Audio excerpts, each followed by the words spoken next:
নমস্কার। আজকে সংখ্যার মধ্যে লুকিয়ে থাকা সাকসেসের কথা বলবো। আপনার যদি জন্ম হয় 9 তারিখ, 18 তারিখ, 27 তারিখ, 1 তারিখ, 11 তারিখ, 28 তারিখ অথবা 19 তারিখ, এই 1 আর 9 এর যে কানেকশন, মঙ্গল আর রবি, এই কানেকশন কিন্তু জীবনে অ্যাচিভমেন্টের রাস্তা তৈরি করে। এগুলো খুব স্পেশাল নাম্বার।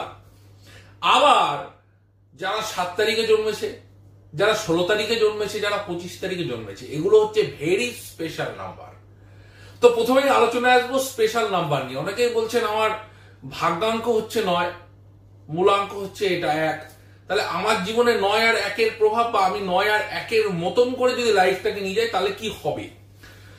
দেখুন, সংখ্যা তত্ত্বে আমরা যেরকম সংখ্যার মধ্যে থেকে গ্রহর রহস্য খুঁজে বার করি, সেরকম অ্যাস্ট্রোলজিতে আমার ভাগ্যাঙ্ক আর মূলাঙ্ক যেটা আছে, তার যে লর্ড, সে লর্ড আমার চার্টে কেমন আছে। ধরুন আমি এরকম একজনকে চিনি, আমার কাছে জ্যোতিষ শেখে, সেই ছেলেটির ভাগ্যাঙ্ক হচ্ছে 1, মূলাঙ্ক হচ্ছে 9, কিন্তু তার যে জন্মছকে দেখা যাচ্ছে রবি গ্রহটা কিন্তু নিচস্থ, মঙ্গল গ্রহটাও ভীষণ অশুভ হয়ে বসে আছে। মঙ্গল গ্রহটা কিন্তু রবির সাথে বসে আছে, অষ্টমে মঙ্গল হয়ে বসে আছে, রবি সাথে থাকায় কম্বাস্টেড হয়ে গেছে। তাহলে তার ভাগ্যাঙ্ক 1 আর 9 হলেও তার লাইফে কিন্তু এই রবি আর মঙ্গল, এই দুটো গ্রহ যে প্রভাব দিচ্ছে, সেটা কিন্তু খুব ব্যাড এফেক্ট দিচ্ছে। তাহলে আপনাদের ভাগ্যাঙ্ক আর মূলাঙ্ক জেনে নিলেই তার ডেস্টিনি নাম্বার তৈরি করা, লাকি নাম্বার তৈরি করা, লাকি রং তৈরি করা হয় না।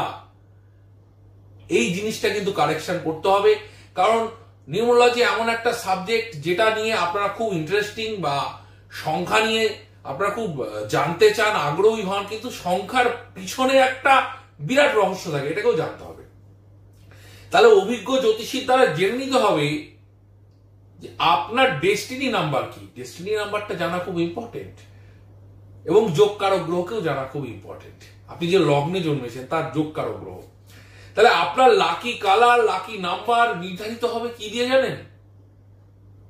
ভাগ্যাঙ্ক, মূলাঙ্কর সাথে ডেস্টিনি নাম্বার তো আছে, কিন্তু সেই নাম্বারের পিছনে থাকা যে লর্ড, সে লর্ড কতটা পাওয়ারে আছে, সেটার উপর দাঁড়িয়ে আপনার চার্টে ডেস্টিনি নাম্বার এবং আপনার চার্টে লাকি নাম্বার, লাকি কালার কিন্তু আপনাকে জীবনে চয়েস করতে হবে। এবার যারা স্পেশাল ডেগুলো জন্মেছেন, মানে আমি মনে করি 7, 25 এবং 16, এই 3টে ডেজ ভেরি স্পেশাল ডেট। কিন্তু এখানেও আপনার চার্টে, আপনি তো আনকমন ব্যক্তি, একটু আনকমন চিন্তা ভাবনা করতে পছন্দ করবেন এই তারিখগুলো জন্মালে, এই 7, 16, 25। কিন্তু তার পিছনে কেতু গ্রহ আপনার চার্টে কার সাথে বসে আছে, কোন গ্রহের সাথে যুক্ত হয়েছে, কোন ভাবে বসে, কোথায় দৃষ্টি দিচ্ছে, এর উপর নির্ভর করবে আপনার ওই আনকমন ব্যাপারটা আপনাকে কেরিয়ারে কি হাই লেভেল নিয়ে যাবে, যেটা মিঠুন চক্রবর্তীকে নিয়ে গেছে, সেটা জানতে হবে। সেটা যদি জানতে হয় আপনার চার্টকে বুঝতে হবে, চার্টকে দেখুন। আমি আরো ডিটেলসে এই টপিকগুলো নিয়ে ভিডিও করব। আপনার চ্যানেলটাকে, আপনারা যারা ভালো লাগবে আমার ভিডিও, সাবস্ক্রাইব করে দেবেন। সকলে